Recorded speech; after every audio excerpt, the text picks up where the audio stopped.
All right, let's take a look who celebrated this birthday on Monday, September the 20th. And Scott Turner is turning 46 years young today. Brianna Schaefer is turning 39 today. We got Katie Hockless, 14 years old today. Happy birthday. Gracie Bridges is turning 14 today. And my grandma, Hilda Gonzalez, is turning 86 years young. Happy birthday, Grandma. We hope you have a great day. And Jeannie Klingman celebrating today as well. We hope you all have a great day. Don't forget, 12 News Daybreak gives you a chance to win a birthday cookie every Friday from Great American Cookies. Be sure to register at 12newsnow.com/contest. Yeah, of course, if you want to wish somebody a happy birthday, just head over to our website, 12newsnow.com/birthdays. Just tell us your name, age, and send them a picture so that way they can see themselves on TV.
Daybreak starts right now with Tracy Kinnick, Nick Canizales, and meteorologist Jeff Gerber.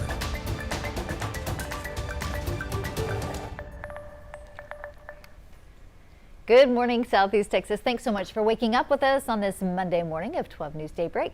I know it feels really nice outside. We're going to hear from Jeff Gerber with your forecast in just a moment. Yeah, but first, it's time for your morning rush with some of your top stories this morning. Y'all, a plane just crashed into all of those houses. People jumped out of the plane with parachutes. Oh my gosh, my hands are shaking. A military training plane crashed in a residential Fort Worth neighborhood yesterday, leaving both pilots hospitalized. Residents on the ground did not report any serious injuries, and the cause of the crash is still under investigation. Developing this morning, former Congressman Beto O'Rourke getting ready to run for Texas governor. That's according to a report from Axios. Now, Texas political operatives told the website the official announcement is expected later this year.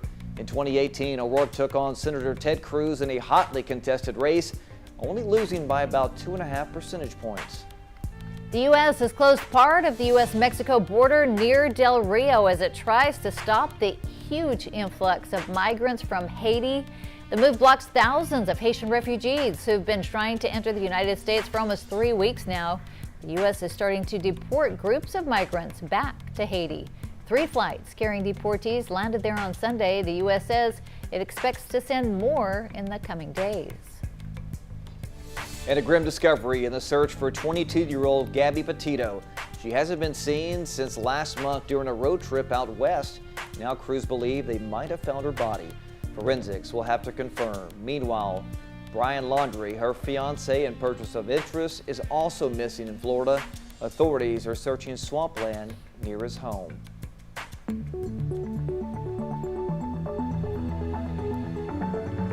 Let's take a live look outside our window now from our Roofing 911 Skycam network in Orange, where it's currently 73 degrees. You see the sun about to pop up right now. Let's turn it over to Jeff Gerber, who's standing by in our Storm Tracker Center to let you know what's going to happen and how the weather's going to be for your workday forecast. Good afternoon, or good morning, I should say. What time is it? My mind is already planning ahead for like lunchtime. I guess so, yeah. Hey, not looking too bad this morning. You can see we had mostly clear skies on our Skycam. And as far as radar is concerned, a couple of showers popped up real quick over Cameron Parish early this morning. But besides that, not much going on out there. You should be able to get to work or school on a dry note, and should be dry through most of the day. Only a 20% chance of a couple of showers popping up during the day. We'll get up to 90 again today. We did yesterday. Today we'll get back up there. So it's going to be a hot, humid day with some of those showers. We'll see southwesterly winds at 5 to 10. Expecting to see a cold front bring in some much cooler air as we head towards the second half of the week into the weekend. Also a nice dry period across southeast Texas after the front comes through as well. We'll check out your 7-day forecast, show you all the numbers coming up.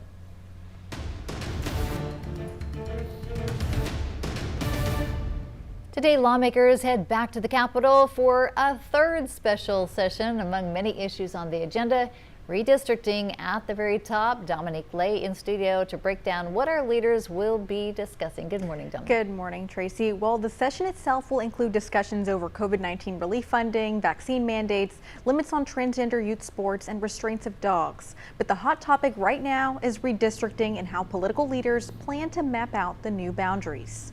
With Texas's fast-growing population, the redistricting efforts are meant to evenly distribute and ensure voters have fair representation. Voters of color are more likely to support Democrats, while white voters tend to support Republicans. And more than half of Red County's lost population in the last 10 years. So boundaries drawn to purposely benefit a part could ultimately end up reducing the electoral power of voters of color.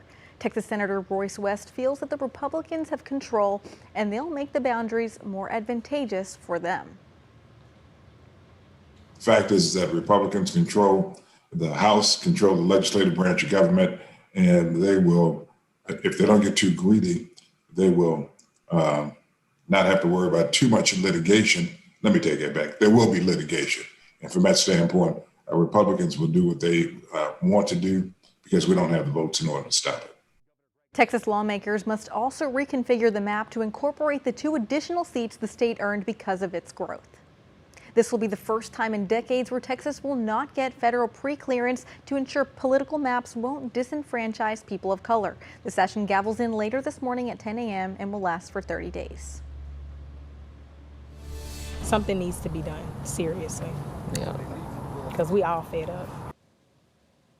New updates this morning and the possible transit workers strike. Now, yesterday, those workers hit the picket line. They're there to show their frustration as they continue to fight for a new contract. The transit workers say they need better working conditions, and they've been trying to get those contract negotiations going with Beaumont First Transit since last October.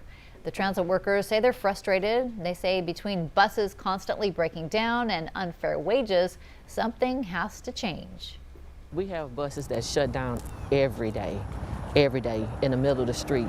You know, we've had a bus driver where the bus shut down on the highway. The workers say the company doesn't have a full-time paid mechanic on duty, which puts drivers in a tough spot when the buses break down. The union says the big buses have cracks in the roofs, engine problems, and AC problems. Well, aside from the buses being in bad condition, Amanda Haynes with the local transit union says these transit workers feel they deserve better wages, especially since they've been working through the pandemic and putting their lives at risk. If we do, contract it again, because a lot of us did, we'll be pretty much without pay if we don't have any sick time, because the company is not going to pay for it. Some of us already used our COVID time. Haynes says First Transit's latest contract offer was for 2 years and didn't offer transit workers any increase in wages for the first year. She calls that a slap in the face. We also reached out to First Transit for an update on the contract negotiations and their side of the story. We have not yet heard back. For now, bus service does continue on schedule. And as we go to break, here is a look at those birthdays from earlier this morning. Happy birthday to everybody that celebrated this morning.